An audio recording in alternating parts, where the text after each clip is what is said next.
کراچی کے ادارہ امراض قلب میں سروس قوانین کی سنگین خلاف ورزیاں سامنے آئی ہیں۔ ڈائریکٹر جنرل آڈٹ سندھ کی رپورٹ برائے 2023 اور 24 میں اہم انکشافات ہوئے ہیں۔ مزید جانتے ہیں ڈان نیوز کی نمائندہ انم مشکور سے۔ جی انم بتائیے گا مزید کیا انکشافات سامنے آئے ہیں؟ جی بالکل، ڈائریکٹر جنرل آڈٹ سندھ کی جو رپورٹ 2023-24 کی سامنے آئی ہے اس میں صاف صاف واضح طور پہ بتایا جا رہا ہے جو غیر قانونی طور پہ بھرتی ہوئے تھے ملازمین جن کو جو ہے قانون کی خلاف ورزی کرتے ہوئے 4,000 ملین روپے سے زائد رقم جو الاؤنسز کی مد میں غیر قانونی طور پر ادا کی گئی۔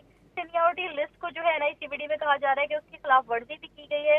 ادارے میں غیر قانونی طور پہ ترقیاں کی گئی ہیں۔ ساتھ ساتھ یہ بھی بتایا گیا ہے کہ ادارہ امراض قلب کراچی نے ابھی تک محکمہ services and administration rule regular wing سے نہ سروس رول کی توثیق کروائی ہے اور نہ ہی محکمہ قانون سندھ سے منظوری لی ہے۔ اس کے باوجود جو ہے وہاں پہ شو کاز نوٹسز جاری کیے جا رہے ہیں۔